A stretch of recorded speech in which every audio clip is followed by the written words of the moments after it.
नमस्ते दोस्तों। मैं आप 8 बज चुके हैं, मैं आपके सामने लाइव आया हूँ फेसबुक पर। यहाँ पे मैं कुछ बात करना चाहता हूँ आप लोगों के साथ। जैसे कुछ फेक न्यूज़ पेडलिंग हो रही है उसको लेकर के, एंड बहुत सारी इन्फॉर्मेशन है जो कि हमें मीडिया सोर्सेज के माध्यम से परिवर्तित करके दिया जा रहा है, या फिर जो हमारे इंडिया के जो भी मेन जो चैनल्स हैं वो इन्फॉर्मेशन दे रहे, तो वहाँ से सही तरीके से इन्फॉर्मेशन नहीं आ पा रहा है। क्योंकि सभी चैनल्स, जो प्राइवेट संस्थाएं हो या सरकारी संस्थाएं हो, सभी अपने अपने हिसाब से, नमस्ते अर्षित, सभी अपने हिसाब से अलग अपने फ़ायदे के लिए इंफॉर्मेशन को स्प्रेड कर रहे हैं। और इसी वजह से जो हमारी कंट्री में इस समय आप देखेंगे कि पैनिक सिचुएशन हो चुका है। तो इस पैनिक सिचुएशन को कवर करने के लिए और हम सबकी रिस्पॉन्सिबिलिटी है कि हम किस तरीके से इसको अपने स्तर पर कंट्रोल करने की कोशिश करें। हर्षित, तेलंगाना में हो तो मैं तुम्हारे लिए बता दूं कि मैंने एक पोस्ट किया है फेसबुक पर, जहां पर यदि कोई भी व्यक्ति जो तेलंगाना में है, चाहे वो किसी भी राज्य का हो, उनके लिए वहाँ के जो मुख्यमंत्री हैं उन्होंने एक घोषणा करी है। घोषणा ये करा है कि कोई भी व्यक्ति, चाहे वो किसी भी राज्य का हो, तेलंगाना में है तो उसकी जिम्मेदारी है तेलंगाना सरकार की, वो उनकी सुरक्षा करे।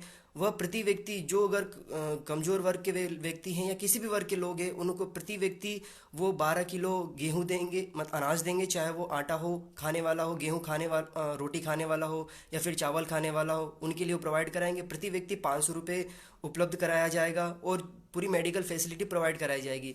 तो हर्षित, मैं तुमसे ये बोल, जो भी व्यक्ति अभी तेलंगाना में है वो वहीं पे रुके।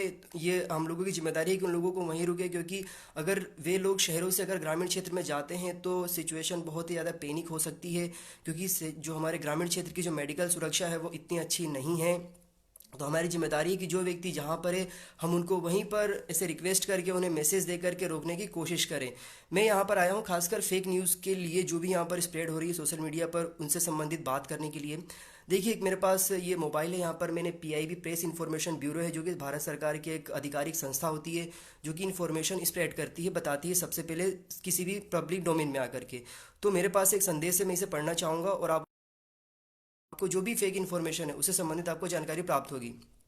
इसमें एक मैसेज है कि ये मैसेज स्प्रेड किया जा रहा है कि गृह मंत्रालय ने एक ऐसी सूचना निकाली है जिसके तहत अगर कोई भी व्यक्ति अगर फेक इन्फॉर्मेशन स्प्रेड करता है तो उसको आईटी एक्ट के तहत उस पर कार्यवाही की जाएगी। रवि नायक, मुख्य सचिव, गृह मंत्रालय, भारत सरकार द्वारा ऐसी इन्फॉर्मेशन प्रोवाइड कराई जा रही जनता में। तो मैं बता दूं आपको कि भारत सरकार ने इसको पूरा गलत बताया है, ये पूरा का पूरा इन्फॉर्मेशन गलत है। तो यदि आपके पास किसी भी प्रकार का कोई ऐसा मैसेज आता है व्हाट्सएप पर, खासकर कि आईटी एक्ट के तहत इस प्रकार की कोई कार्रवाई की जाएगी, तो ये गलत इन्फॉर्मेशन है। दूसरा, अभी जो मैसेज है वो देखिए, अभी सरकार ने, प्रधानमंत्री मोदी जी ने आकर के यूपीआई, पीएम केयर करके एक अकाउंट खुलवाया है, जिसके तहत वहाँ पर जो भी व्यक्ति प्रधानमंत्री के राहत कोष में राशि जमा करना चाहता है वो कर सकता है। तो यहाँ पर आप जब भी कभी भी राशि जमा करना चाहेंगे तो आपको यहाँ पर जो यूपीआई कोड है उसको ध्यान रखना है, क्योंकि इसी से संबंधित एक मिलता जुलता यूपीआई क्रिएट किया गया है, जिसकी वजह से यहाँ पर बहुत सारे फ्रॉड केसेस हुए हैं। तो इसका जो यूपीआई है, ये सारी के सारे फैक्ट में जब ये वीडियो खत्म होगा तो मैं पोस्ट कर दूंगा। पीएम केयर्स, ध्यान से सुनिएगा, PMCARES@SBI है। तो जो फेक न्यूज़ के माध्यम से जो स्प्रेड किया जा रहा है वो एसबीआई की जगह यहाँ पर यूपीआई यूज़ किया जा रहा है, स्पेलिंग, तो ये गलत है।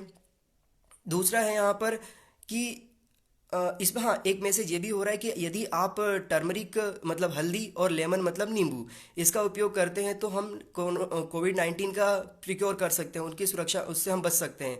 ये इस प्रकार का भी एक फैक्ट मतलब स्प्रेड हो रहा है, तो ये भी गलत है। इसको भी पीआईबी फैक्ट ने इसको गलत साबित किया है और इसको डब्ल्यूएचओ ने भी इसको गलत बोला है।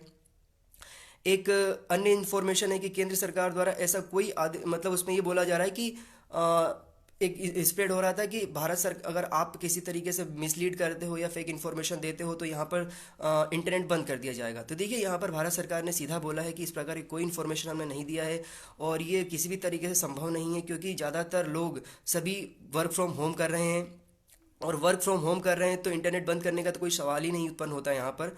इसके बाद यहाँ पर ये बोला गया है कि क्या कोरोना वायरस के जो सिम्टम्स होते हैं, क्या उसके जो एयर मतलब पार्टिकल्स होते हैं, क्या वो एयर में ट्रेवल करते हैं, तो इसको भी लेकर के बाकायदा गलत बोला गया है कि इसको पीआईबी ने भी गलत बोल दिया है और डब्ल्यूएचओ ने भी आधिकारिक पुष्टि कर दी है। कल ट्विटर पर आप जाकर के चेक करेंगे तो, कि एयरबोन्स, इसमें कोई ऐसी प्रावधान नहीं है जिसके तहत यहाँ पर बोला जाए कि एयरबोन्स के माध्यम से कोरोना वायरस स्प्रेड होता है। देखिए, एक संभवता या ऐसा इसलिए बोला जा रहा है कि जो ये कोरोना वायरस है उसके जो पार्टिकल्स होते हैं वो जब हम छींकते हैं तो छींकते समय क्या होता है कि वेपर्स बन के, मतलब पानी के माध्यम से वो उड़ते हैं। जब आप किसी भी जगह पर पानी फेंकते हैं तो वो वेपर बन के उड़ते हैं। तो उसी प्रकार से ये जो उसके वायरस होते हैं, जो बैक्टीरिया होते हैं, जो भी उसके वायरस होते हैं, वो क्या करते हैं, वो हमारे पास इन्वायरमेंट में थोड़ा थोड़ा सा अपना स्पेस ले लेते हैं वो।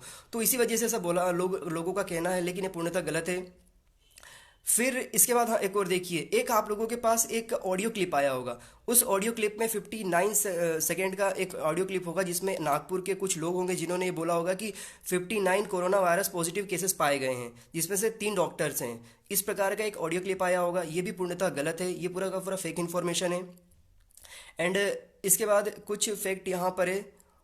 देखिए, इसके बाद आपके पास एक मैसेज आ रहा होगा। मैसेज ऐसे मोबाइल फ़ोन पे भी आ रहा होगा जिसमें ये लिखा हुआ है, डियर यूपीएससी सीएससी, मतलब जो यूपीएससी का एग्जामिनेशंस होने वाला है यहाँ पर मई में, 30 मई 31 मई को, तो उसके लिए बोला जा रहा है कि वो एग्ज़ाम पोस्टपोन्ड हो रहा है। तो ये भी गलत है, इसको भी पीआईबी फैक्ट ने गलत बोला है।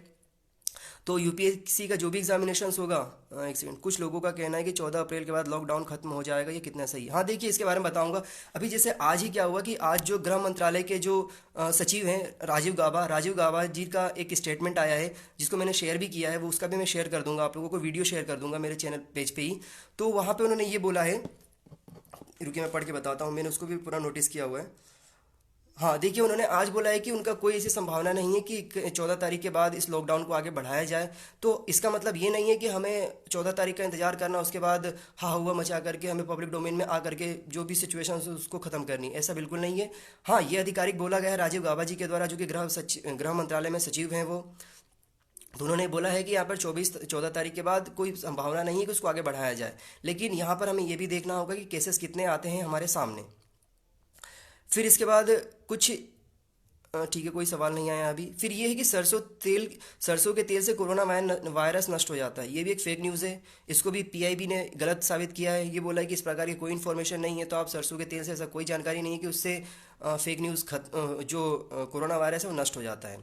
नेक्स्ट क्वेश्चन है, चाय पीने से कोरोना वायरस खत्म हो जाता है। देखिए, चाहे आप ब्लैक टी पिए, चाहे आप ग्रीन टी पिए, चाहे आप नॉर्मल दूध वाला चाय पिए, आप तीनों प्रकार के कोई भी चाय पीते हैं तो इससे कोई भी कोरोना वायरस को प्रभाव नहीं पड़ने वाला है। ये भी फेक न्यूज़ है, ये भी गलत है। फिर इसके साथ साथ एक और भी इंफॉर्मेशन स्प्रेड हो रही है जो कि सरकारी कर्मचारियों के लिए है। बोला जा रहा है कि भारत सरकार ने दावा किया है कि अगर कोई भी व्यक्ति, मतलब जितने भी गवर्नमेंट एम्प्लॉई है, उनके खाते में से 5,000 रुपये डिडक्ट कर लिया जाएगा, मतलब उनके खाते से 5,000 रुपये काट लिया जाएगा। तो ये भी इंफॉर्मेशन पूरी तरह फेक है। इसको भी फेक इंफॉर्मेशन के थ्रू मतलब स्प्रेड गलत है। इसको भी पीआई फैक्ट ने गलत बोला है। दोस्तों मैं बता दूं आपको, पीआईबी मतलब होता है प्रेस इन्फॉर्मेशन ब्यूरो। ये भारत सरकार की आधिकारिक संस्था है जो कि इन्फॉर्मेशन स्प्रेड करती है। इसी के बाद ही जितने भी प्राइवेट संस्थाएं होती हैं उनके पास इन्फॉर्मेशन जाती है।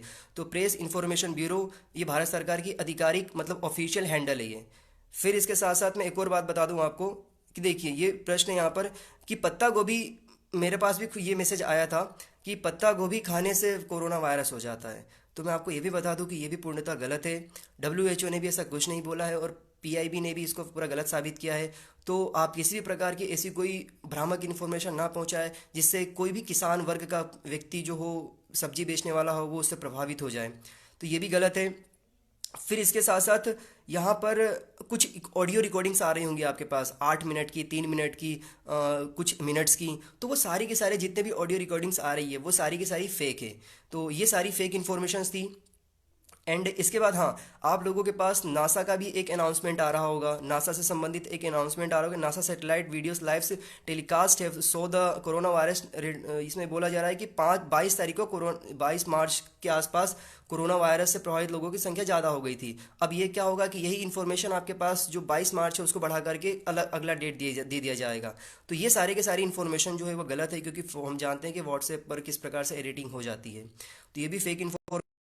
एंड हाँ, यहाँ पे ये बोला गया है एक और इन्फॉर्मेशन कि Narendra Modi likely to be declare. हाँ, इसमें ये बोला गया कि जो आर्टिकल 360 होता है उसके तहत यहाँ पर फाइनेंशियल इमरजेंसी लगाई जाती है। तो फाइनेंशियल इमरजेंसी लगाई जाती है मतलब यहाँ पर ये बोला जा रहा है कि इसके माध्यम से नरेंद्र मोदी जी फाइनेंशियल इमरजेंसी लगा सकते हैं। तो ये भी इन्फॉर्मेशन गलत है। फाइनेंशियल इमरजेंसी की से कोई बात नहीं की गई है यहाँ पर, बस हम देखेंगे तो लॉकडाउन किया गया है।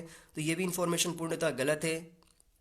फिर इसके साथ एक और इन्फॉर्मेशन है, ये बोला जा रहा है कि जो कोरोना वायरस है वो वायु से प्रभावित होता है। तो ये तो मैं पहले बता चुका हूँ, ये पूरी तरह गलत है। और देखिए कुछ चीज़ें हैं, मैं आपको बता देता हूँ। कोविड 19 एक बीमारी है।